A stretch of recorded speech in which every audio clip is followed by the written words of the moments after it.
Assalamualaikum warahmatullahi wabarakatuh. Bismillahirrahmanirrahim. Alhamdulillahi rabbil alamin. Wassalatu wassalamu ala ashrafil anbiya'i wal mursalin, Sayyidina wa maulana Muhammadin sallallahu alaihi wasallam. Allahumma arinal haqqa haqqan warzuqna ittiba'ah,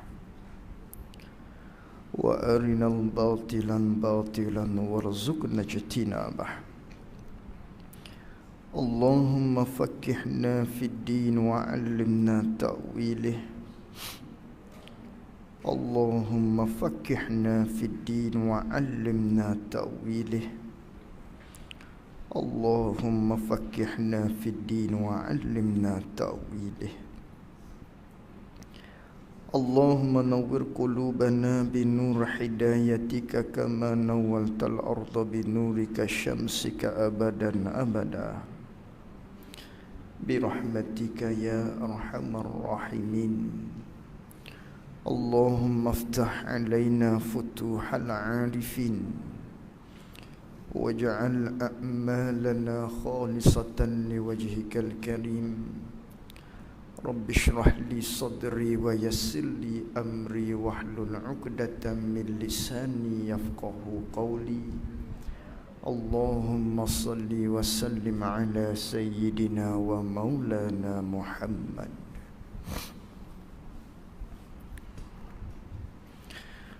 Qala al-muallif rahimahullahu ta'ala, wa nafa'na bi'ulumihi wa bi'ulumina fid daraini amin.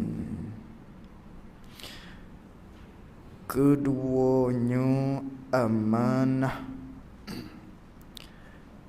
Arti amanah ialah kepercayaan. Itu kepercayaan ialah terjemuh daripada bahasa Arab kepada Melayu. Melayunya kepercayaan, Arabnya amanah. Itu terjemuh. Adapun makna dia dan maknanya, makna amanah ataupun kepercayaan ni, terpelihara mereka itu rasul-rasul daripada mengerjakan segala barang yang ditegah, dan jika makruh dan khilaf aula sekalipun. Ini kita masuk pada sifat-sifat yang wajib bagi tubuh hak jadi nabi dan juga rasul, yang mana kita maklum bahawasanya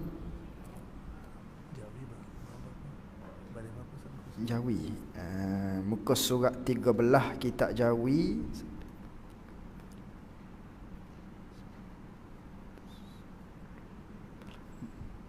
baris yang ke-10 daripada atas.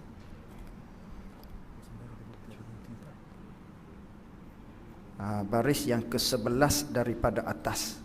Kitab Jawi muka surat 13, baris yang ke-11 daripada atas.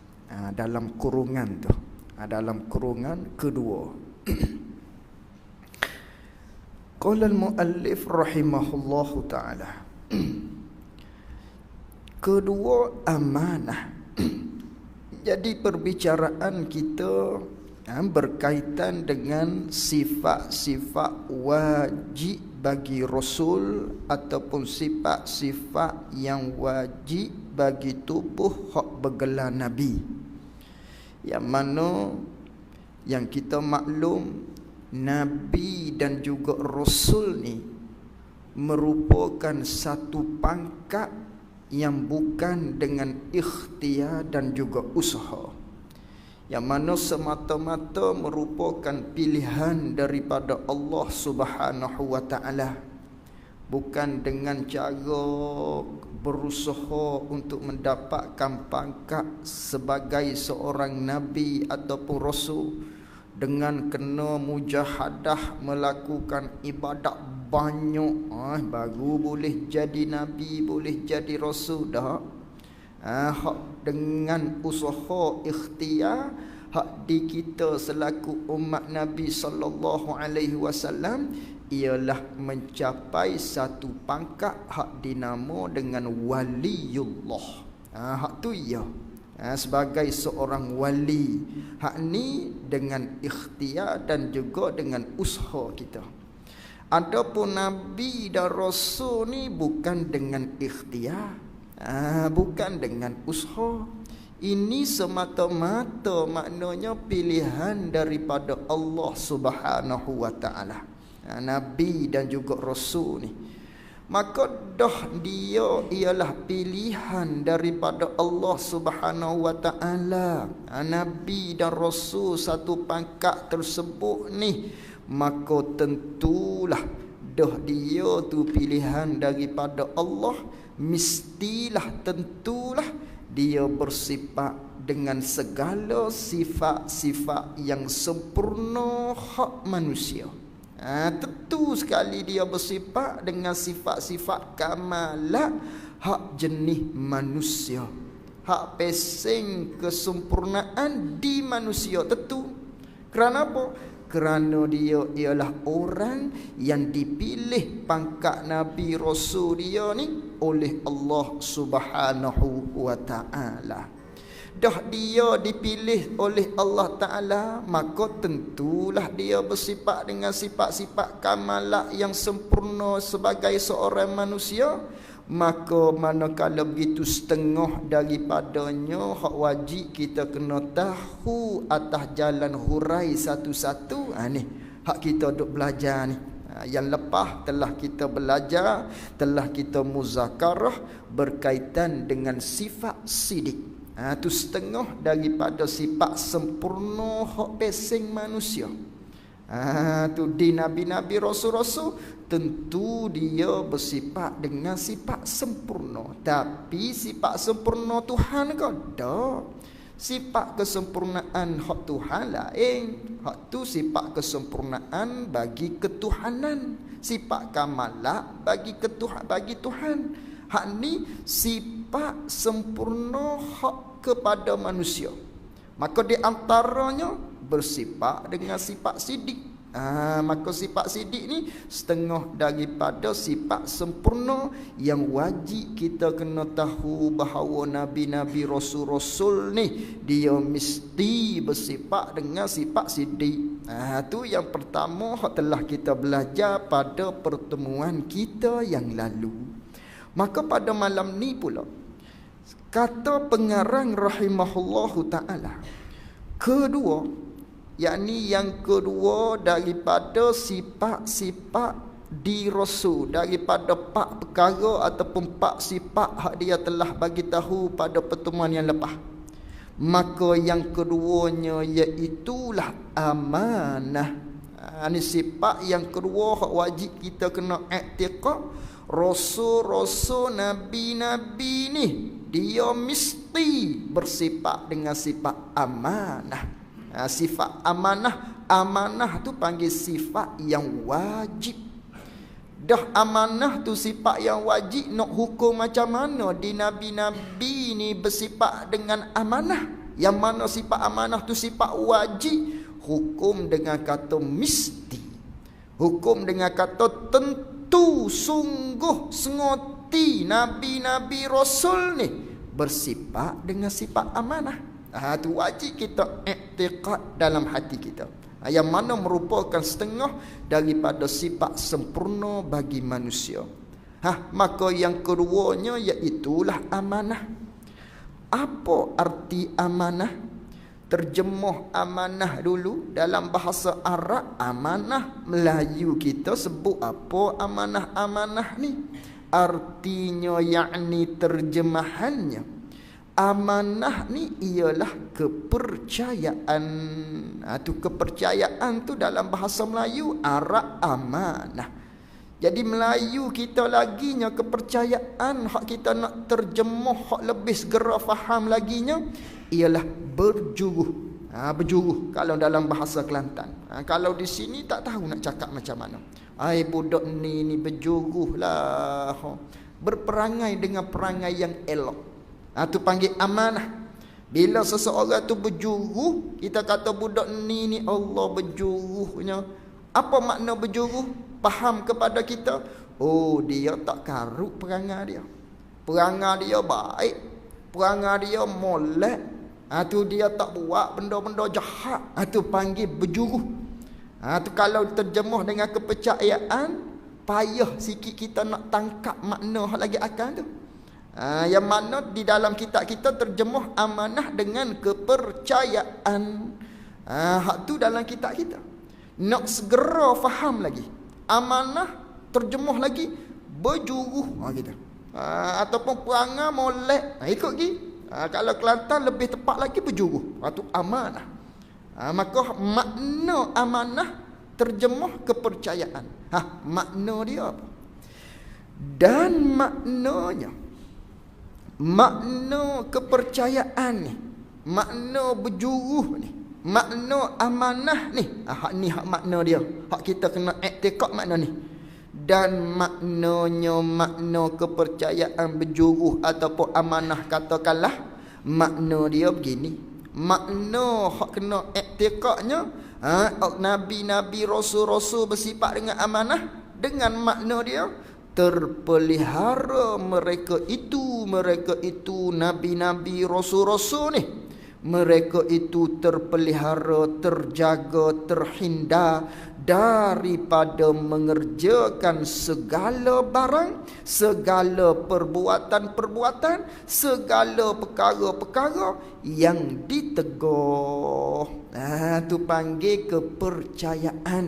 Tu panggil amanah. Apa amanah kepercayaan berjuruh? Dengan maknanya nabi-nabi, rasul-rasul ni tak buat benda-benda yang ditegur. Tak buat perkara-perkara hak dilarang oleh syarak. Tak buat, tak jatuh di mereka tadi, tak berlaku di mereka nabi-nabi tubuh hak jadi nabi rasul ni. Buat benda-benda hak dilarang oleh Allah Subhanahu wa taala, tak buat sama sekali. Maka tak buat benda haram, tak buat benda ditegur ni gayahnya. Dan jika makruh dan khilaful aula sekalipun tak buat juga. Hak ditegur dengan tegahan haram sama telah dah. Maknanya tak buat benda haram, hak ditegur. Hak tegah dengan jalan kenda sekalipun tak buat juga. Mana? Tegahan hak dengan jalan kenda, iaitulah makruh. Kenda laginya khilaful aula. Yang mana bila kita belajar dalam hukum taklif, kita belajar dalam bab usul fiqh, ilmu usul fiqh, hukum syarak ada 5. Hukum taklif ada 5. Hukum Allah ada 5. Mana? Wajib, sunat, haram, makruh, harus. Tu panggil hukum Allah. Tak boleh lepaslah kita daripada 5 ni. Ada kalanya perbuatan gerak-geri kita tadi tu, ada kalanya wajib. Ada kala gerak-geri kita tadi tu sunat. Ada kala gerak-geri kita tu boleh jadi pada tangga haram, boleh jadi pada tangga makruh, boleh jadi pada tangga harus. 5 ni tak lepas di diri tiap-tiap manusia. Tak lepas. 5 hukum ni duk berjalan di dia. Ada kalanya salah satu daripada 5 yang tersebut. Maka wajib sunat suruhan Allah, pada pihak suruhan Allah, wajib dan sunat. Ada pihak tegahan Allah Ta'ala, iaitu haram dan makruh. Dua-dua ni benda ditegah. Cuma beza benda ditegah haram dengan makruh ni. Haram tegahan daripada Allah atas jalan yang ketat, talaban jaziman, atas jalan hak ketat. Maknanya kalau buat dapat dosa. Tu panggil ketak. Maknanya kena tinggal dia. Tu haram. Ada pun makruh, perintah daripada Allah supaya kita tinggal juga. Tegahan daripada Allah supaya kita tinggal juga. Tapi tegahan dia tu tidak ketat. Dengan makna kenda. Dengan bahawa kalau buat pun tak berdosa. Kalau buat kerana tegahan ni ialah tegahan yang tidak ketat. Lalu tu di nabi-nabi tubuh hak bergelar rasul ni benda haram, benda hak ditegah. Maknanya benda haram dengan bahawa benda ni tegahan daripada Allah atas jalan ketat, jangan buat. Sama telah dah tak buat. Nabi-nabi rasul-rasul ni terpelihara mereka daripada perkara-perkara yang haram. Apatah lagi hak makruh pun tak buat juga. Yang mana makruh tadi tegahan daripada Allah, yang mana tak ketat. Di kita ada buat benda makruh, nabi-nabi rasul-rasul tak buat benda makruh. Hatta khilaful aula sekalipun. Khilaful aula ni maknanya yang terlebih utama. Itu panggil khilaful aula. Khilaful aula ni ialah satu hukum yang maknanya diistilahkan oleh ulama-ulama kemudian. Yang mana kita maklum tadi hukum taklif ada 5. Hukum ada 5. Wajib, sunat, haram, makruh, harus. Jadi hak kata 5 ni maknanya berlaku di ulama hak dulu. Ada pun hak kedian sikit dia tambah. Dia tambah wajib, sunat, haram, makruh, ada celah-celah lagi nama dia. Satu nama hak namanya khilaful aula. Yang mana khilaful aula ni maksud dia terlebih utama, menyalahi yang utama. Yang utamanya jangan macam ni. Bila-bila kita buat, panggil benda tu khilaful aula. Yang mana pangkatnya bawah pada makruh, atas sikit daripada harus. Tu dia duk celah-celah antara makruh dengan harus. Tengah-tengah namanya khilaful aula. Hak khilaful aula pun Nabi tak buat juga. Bukan setakat hak khilaful aula, hak harus pun Nabi tak melakukan. Tak berlaku di tubuh-tubuh, tak terjadi di tubuh hak bergelar Nabi Rasul benda haram satu. Tak berlaku di tubuh hak jadi Nabi Rasul ni benda makruh, tak berlaku. Takkan buat. Terpelihara mereka daripada buat benda makruh. Benda khilaful aula pun tak buat juga. Hatta benda harus sekalipun di nabi-nabi tak berlaku. Di nabi-nabi rasul-rasul ni, di perbuatan dia, tiap-tiap gerak geri dia hanya berlaku wajib sunat, wajib sunat, wajib sunat, wajib sunat, wajib sunat. Tu di nabi-nabi rasul-rasul. Duk bergilir antara wajib ada kalanya sunat. Tu je di nabi-nabi rasul-rasul. Hak lain daripada tu haram, makruh, khilaf aula, harus. Hak ni tak berlaku di nabi-nabi rasul-rasul alaihi wassalatu wassalam. Tidur nabi, tidur rasul, ibadah jadi sunat. Di kita ada kalanya kalau tak pandai jadi harus, sia-sia. Maknanya tak dapat pahala, tak dapat dosa, harus saja. Itu di kita. Adapun di nabi-nabi rasul-rasul tak terjadi di dia hak harus ni. Tidur pun ibadah, jadi ibadat kepada Allah Subhanahu wa taala. Maka wajib kita kena beriman, wajib kita kena yakin, wajib kita kena ikat kemah-kemah, berpegang dalam hati kita. Nabi-nabi ni bersifat, rasul-rasul ni bersifat dengan sifat amanah. Apa sifat amanah? Mereka terpelihara, mereka terjaga daripada buat perkara-perkara yang ditegah oleh Allah satu, yang makruh, yang khilaful aula. Bahkan yang haruh pun di nabi-nabi tak buat. Di nabi-nabi tak buat. Ni hak haram Nabi tak buat. Hak makruh pun Nabi rasul-rasul ni tak buat.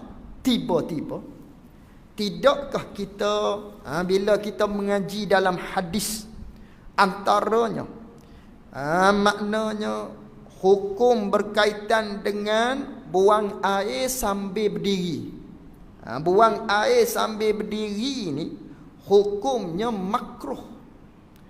Tu hak di kita. Maka Nabi sallallahu alaihi wasallam kata Sayyidatuna Aisyah radhiyallahu anha, "Man haddatsakum anna Rasulullah sallallahu alaihi wasallam bala qa'iman." Siapa-siapa, kata Sayyidatuna Aisyah, yang mana mereka kata bahawa Rasulullah ni dia tu buang air sambil berdiri. Siapa-siapa kata begini, fala tusaddiquhu ma kana yabulu illa jalisa. Jangan kamu percaya, kata Sayyidatuna Aisyah. Siapa-siapa kata Nabi Rasul ni, Nabi sallallahu alaihi wasallam Rasulullah ni, yang mana Rasulullah kencing sambil berdiri, maka jangan percaya. Katanya Sayyidatuna Aisyah, adalah Rasulullah, kata Sayyidatuna Aisyah isteri dia, tidak pernah kencing melainkan hal keadaannya Nabi tu duduk. Itu kelakuan Rasulullah sallallahu alaihi wasallam. Begitu juga Nabi darang, naha Rasulullah ayyabula ar-rajulu qa'iman, bahwasanya Rasulullah larang seseorang itu kencing sambil berdiri. Lalu tu tiba-tiba maknanya ada riwayat yang menceritakan atan Nabiyyu sallallahu alaihi wasallam subatata qaumin fabala qa'iman. Tiba-tiba ada riwayat yang seterusnya menceritakan oleh sahabat, pada satu hari Nabi pergi pada satu tempat yang kotor, tiba-tiba Nabi pun buang air dalam keadaan Nabi tu berdiri. Hal keadaan Nabi tu berdiri. Lalu tu sahabat tu kata, aku diperintahkan oleh Nabi sallallahu alaihi wasallam untuk ambil satu air, lalu tu aku bawakan air pada Nabi dan Nabi pun berwuduk dengan air tersebut. Tadi kata Sayyidatuna Aisyah, Nabi tak pernah kencing berdiri melainkan hal keadaan duduk. Kemudian Nabi ada cerita ataupun Nabi ada pesan, ada larang bahawa Nabi larang kencing sambil berdiri. Tiba-tiba Nabi sendiri buat, maknanya kelakuan kencing sambil berdiri. Maka apa kita nak kata? Maka keluarlah dalam hukum fiqh. Keluarlah dalam hukum fiqh maknanya makruh kencing sambil berdiri. Kencing sambil berdiri itu makruh, bukan haram. Selama kita tidak ada keuzuran, tak haram kita kencing sambil berdiri, hanya makruh sahaja. Itu dikeluarkan hukum oleh ulama berdasarkan 3 hadis tadi. Kerana apa kata makruh? Kerana larangan yang pertama oleh Sayyidatuna Aisyah, yang mana Sayyidatuna Aisyah mengatakan Nabi tak pernah kencing berdiri ni, ini ialah hal keadaan di dalam rumah. Yang mana Sayyidatuna Aisyah hanya tahu kelakuan dalam rumah. Luar daripada rumah, Sayyidatuna Aisyah tak turut sekali selalu bersama-sama dengan Rasulullah di mana-mana Nabi keluar. Kan Sayyidatuna Aisyah tak bersama-sama. Ada kala dengan sahabat-sahabat yang lain. Sewaktu dengan sahabat-sahabat yang lain tu, Sayyidatuna Aisyah tak tahu tu. Tu ulama jawab. Yang kedua, Nabi larang kencing sambil berdiri, riwayat hadis tadi. Hak ni kata ulama, larang di sini bukan larang haram, larang tegah atas jalan makruh. Kerana apa? Tegah atas jalan makruh kerana ada riwayat yang mengatakan Nabi kencing sambil berdiri tadi. Maka ulama himpun bagi ketiga-tiga hadis tadi makruh kencing sambil berdiri. Keluar hukum tadi. Keluarlah hukum makruh kencing sambil berdiri. Ni di lelaki ni, sekiranya tak memercik air najis kencing tadi pada betih kita, kalau tak memercik, ni makruh. Duduk dalam tangga makruh, dibenci oleh syarak maknanya. Maka kalaulah memercik, ni haram. Haram seseorang tadi kencing sambil berdiri sekiranya memercik. Tapi sebaliknya kalau tak memercik, ni makruh. Dibenci oleh Allah, dibenci oleh Rasul, dibenci oleh syarak. Adapun di perempuan tak nampak jalan ni kalau kencing sambil berdiri ni, tentu akan berlumur ni. Di perempuan payah nak buat ni. Hak ni hak kencing sambil berdiri. Melainkan kalau tak botol dan sebagainya ikut pergi. Asal jangan berlumur. Kalau di lelaki ada jalan, maknanya makruh kencing sambil berdiri tadi. Jadi kencing sambil berdiri ni hukum makruh. Tiba-tiba Nabi SAW buat tadi. Yang mana asas hak kita duk belajar ni, wajib kita iktikad, asas akidah, usulul akidah, nabi-nabi, rasul-rasul terpelihara daripada perkara-perkara yang haram satu dan yang makruh. Ni kencing sambil berdiri. Ada riwayat Nabi kencing sambil berdiri. Hak ni bagaimana? Maka hak ni, hak kencing sambil berdiri di Nabi, di Rasulullah sallallahu alaihi wasallam ni bukan makruh di tubuh jasad Nabi sallallahu alaihi wasallam. Tak dihukumkan makruh. Kerana apa tak dihukumkan dengan makruh? Kerana terjadi ni Nabi ni ialah hukum. Terjadi di Nabi kencing sambil berdiri ni ialah hukum agama. Kerana Nabi nak menceritakan hukum, Nabi nak menyampaikan hukum. Yang sebelum ni maknanya Nabi ada larang. Sayyidatuna Aisyah ada cerita Nabi tak pernah kencing sambil berdiri, melainkan hanya duduk sahaja. Maka ketika itu sahabat-sahabat maknanya duduk berbincang ataupun duduk kecup di mulut-mulut mereka, duduk saling berkata di antara mereka, jangan kencing sambil berdiri, haram, tak boleh, tak boleh, tak boleh. Tiba-tiba didapatinya bersalahan. Tiba-tiba maknanya ada terkadang itu dilihat oleh sahabat tadi, sebagaimana riwayat tadi, melihat Nabi kencing sambil berdiri, nak menceritakan hukum bahawasanya kencing sambil berdiri ni bukan haram. Lepas tu hak larang-larang tadi tu larangan tegahan yang makruh. Larangan tegahan yang makruh. Dalil tak haram kerana Nabi sendiri yang melakukannya. Sebab itulah maknanya berlaku di Nabi bukan perkara makruh, tetapi ianya wajib kerana Nabi nak tabligh, Nabi nak menyampaikan hukum kepada ummah. Hak makruh tu di kita selaku umat Nabi sallallahu alaihi wasallam. Begitu juga berkaitan dengan hukum minum sambil berdiri, sama juga.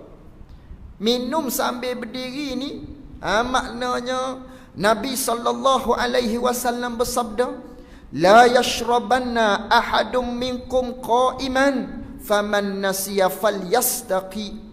Nabi sallallahu alaihi wasallam bersabda, janganlah ada di antara kamu minum sambil berdiri. Lalu tu siapa-siapa, kata Rasulullah, faman nasiya, siapa-siapa yang melakukan minum sambil berdiri tadi hal keadaan dia lupa, falyastaqi, maka hendaklah dia kuik balik. Maknanya memuntahkan balik, maknanya wak keluar balik, duduk baru makan, baru minum. Itu kata Nabi sallallahu alaihi wasallam. Nabi larang maknanya minum makan sambil berdiri. Lalu tu tiba-tiba satu kalinya saqaitu Rasulullah sallallahu alaihi wasallam min zamzama fasharaba wa huwa qaimun.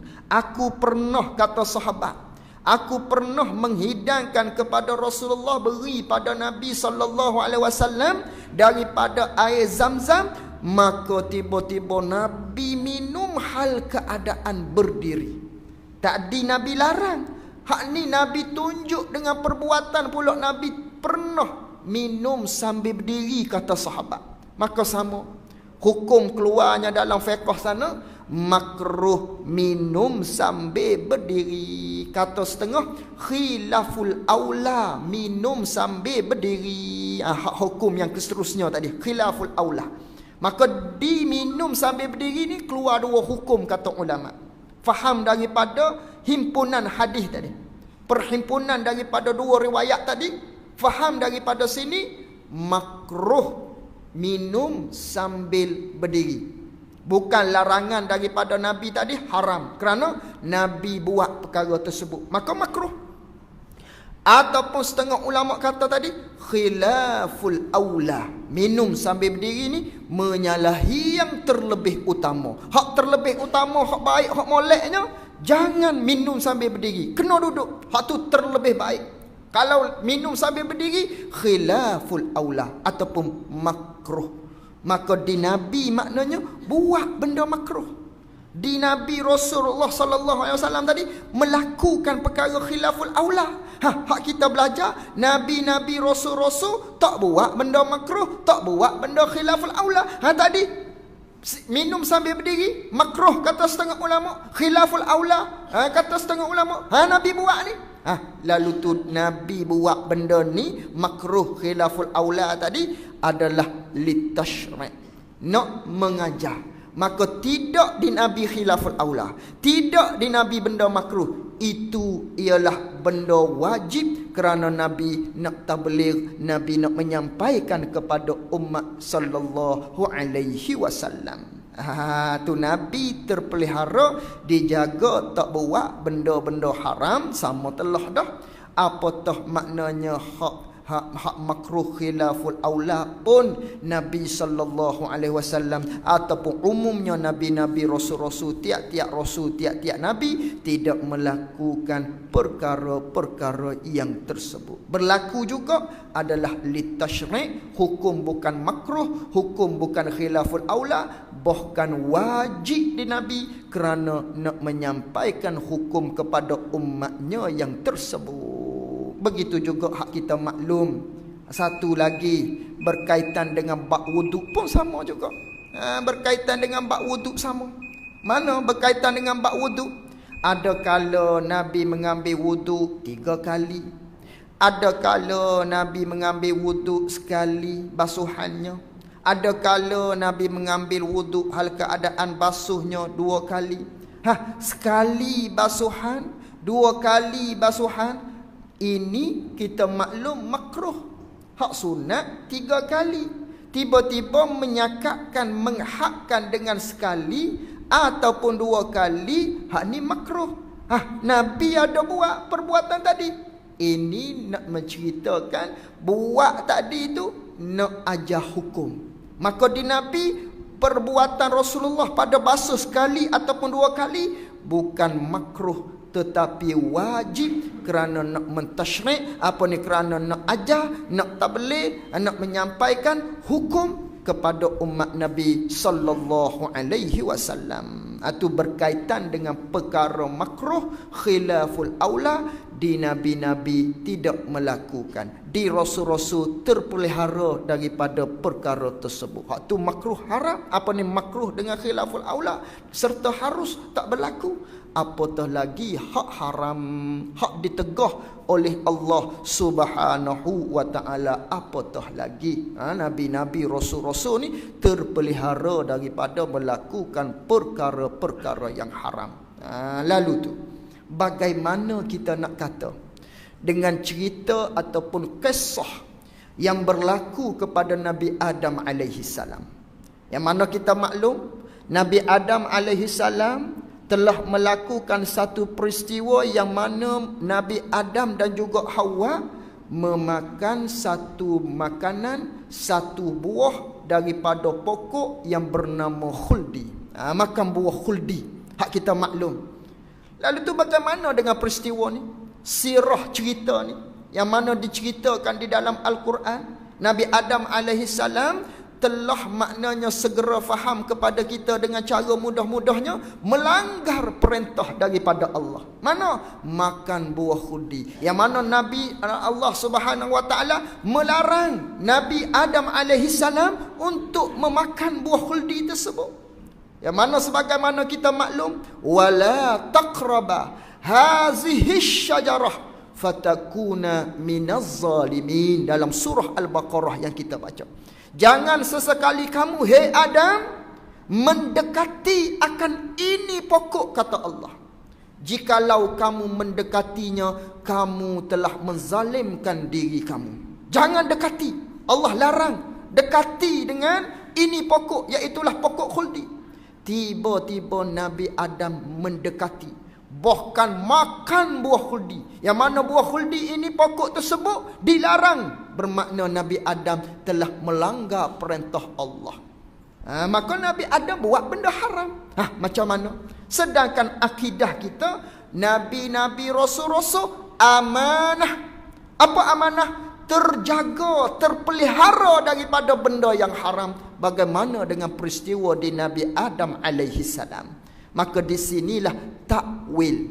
Asas akidah, Nabi Rasul, usul akidah, pegangan akidah kita, Nabi Rasul tidak melakukan perkara-perkara yang haram. Maka jika didapati di dalam Al-Quran dengan bahawasanya Nabi Adam ada melakukan perkara yang melanggar benda haram yang Allah Ta'ala larang, tiba-tiba tak buat, tiba-tiba melakukannya, panggil melanggar perintah, jadi haram, maka di sini perlu ditakwil. Maka takwilan ini ada dua jalan yang ditakwil oleh ulama. Yang pertama, kata ulama, wala taqraba hazihi syajarah. Jangan kamu, hei Adam, hei Nabi Adam, mendekati ini pokok. Ini pokok, hazihi syajarah, isim isyarat dia panggil. Maknanya ini pokok, pokok ni. Hak lain tak tahu lagi. Ini pokok hak tak boleh. Fahamnya di Nabi Adam. Ini pokok hak tak boleh. Nabi Adam tadi pergi ambil pokok lain. Bukan ini pokok. Tu pokok lain. Pokok khuldi juga tapi hak lain. Bukan ini pokok. Maka dinamakan dengan salah ijtihad. Dipanggil dengan salah ijtihad. Silap faham. Silap ijtihad.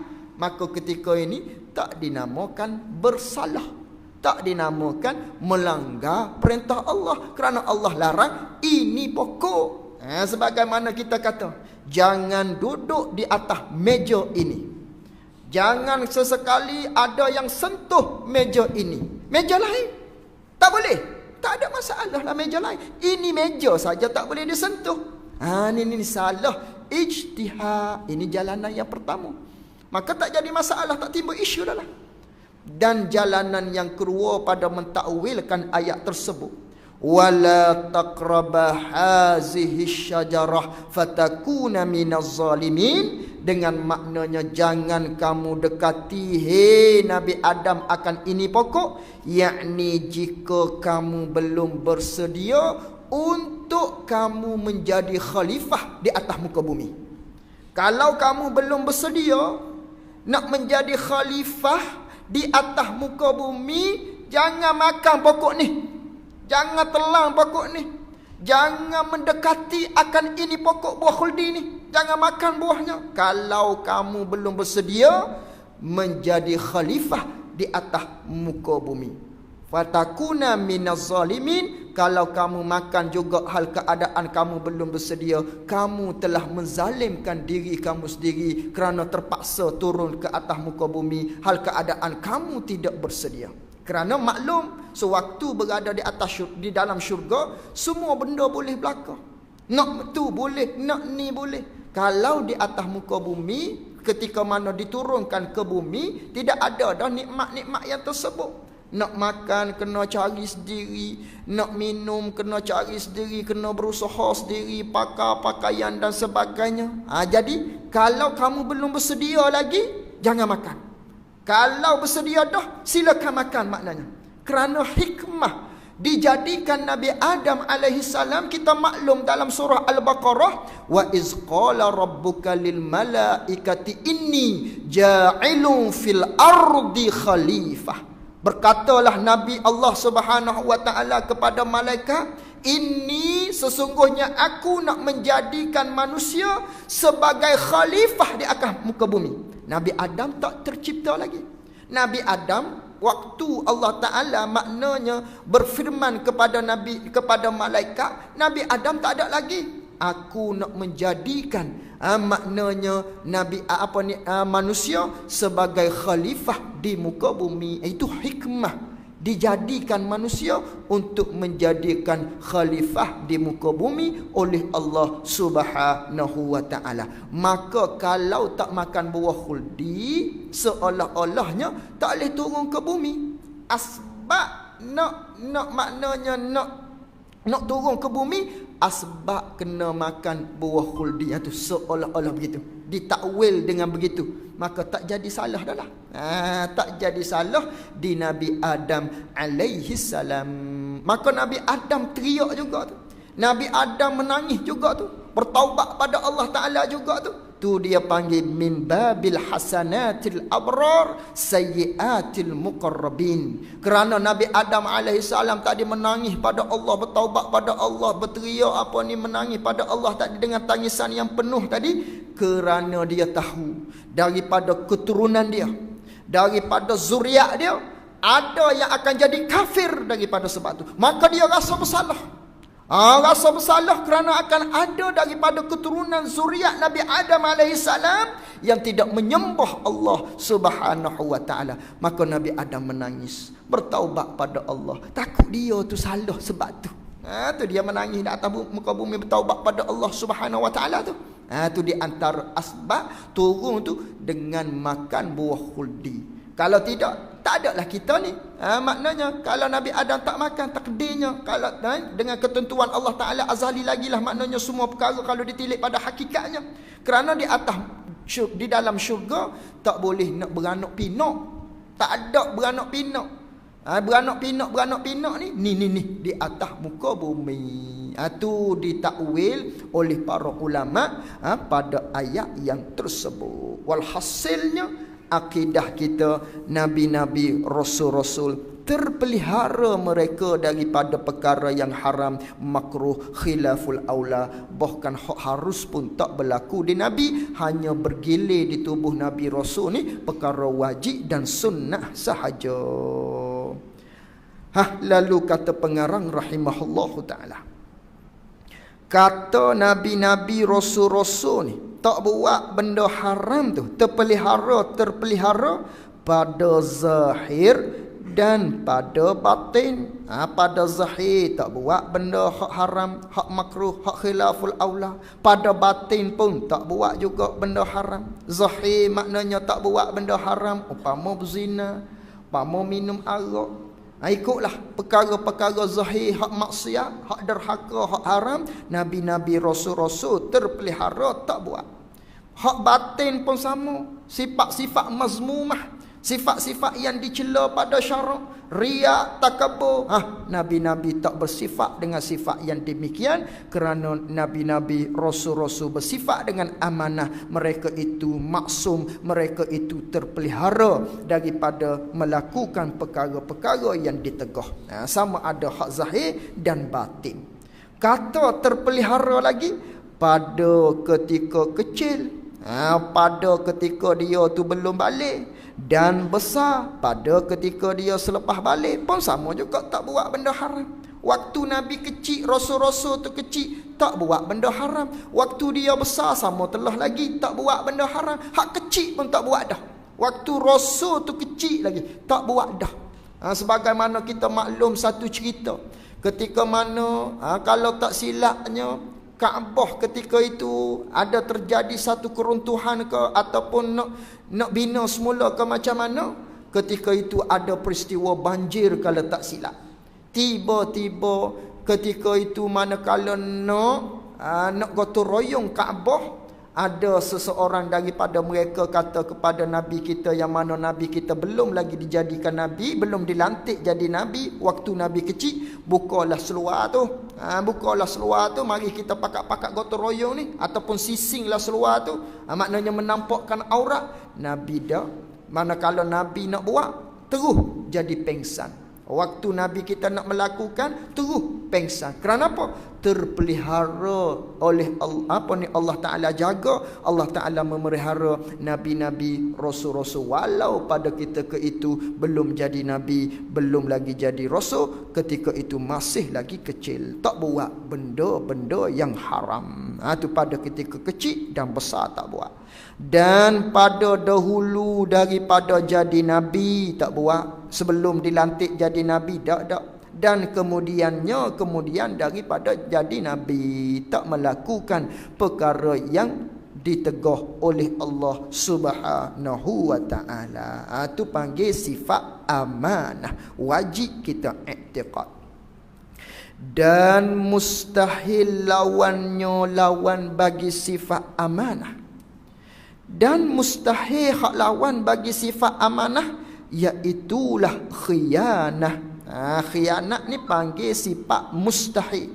Maka dah khianat ni sifat mustahil, iaitulah khianat ni sifat mustahil dengan maknanya buat perkara-perkara yang ditegah. Maka ketika itu kita kena i'tiqad dengan kata tentu tidak nabi-nabi, rasul-rasul ni bersifat dengan khianah. Yang mana khianat ni sifat mustahil. Dengan maknanya nabi-nabi, rasul-rasul buat perkara-perkara yang dilarang, mustahil, tentu tidak sama sekali. Itu hak lawan bagi amanah. Mana dalil nabi-nabi ni, rasul-rasul bersifat dengan amanah, dia tu tidak khianat? Dan dalil, yakni dalil pada akal, dalil hak kita fikir dengan akal, yang menunjukkan mereka itu bersifat dengan amanah. Dan dalil amanah mereka itu bahawasanya jika khianat mereka itu, kalaulah nabi-nabi, rasul-rasul ni peseng sifat dia khianat, dengan makna buat pekerjaan-pekerjaan yang haram, yang ditegah oleh Allah Ta'ala, hatta buat benda makruh. Kalau begitulah, nascaya adalah kita selaku umat dia ni disuruhkan kita dengan khianat jugalah. Kalau Nabi Rasul tu jenis khianat, buat benda haram, dia tu buat benda makruh, maka kita disuruh buat benda haram, benda makruh lah. Dia automatik jadi macam tu. Kerana apa? Kerana Allah Ta'ala berfirman dalam Al-Quran, wa ma atakum rasulun fakhuzu. Kamu kena ikut Nabi. Kul in kuntum tuhibbunallah fattabi'uni. Kalau kamu tu maknanya kasih pada Allah, maka hendaklah kamu ikut aku. Hendaklah kamu ikut aku. Tiba-tiba kita kena ikut Nabi. Nabi buat benda haram, Nabi buat benda makruh. Kita kena buat benda haram, kita kena buat benda makruh. Adakah sah begitu? Tidak sah. Adakah akal kita boleh terima begitu? Tak boleh nak terima. Ini dalil kita fikir dengan akal. Kalau Nabi, rasul-rasul bersifat dengan khianat, buat benda haram, benda ditegah, nescaya kita pun disuruhkan dengan melakukan perkara tersebut juga. Kerana apa begitu? Kerana disuruhkan kita tadi dengan mengerjakan seumpama perbuatan mereka itu rasul-rasul dan nabi-nabi. Kalau nabi-nabi itu bersifat dengan khianat, maknanya nabi itu buat perkara haram dan perkara yang ditegah, maka kita disuruh khianat juga. Kerana apa kita disuruh dengan khianat juga? Kerana kita ni disuruhkan dengan mengerjakan seumpama perbuatan mereka itu, nabi-nabi, rasul-rasul. Dan padahal, dan tu dengan mana padahal tiada, yakni tiada sah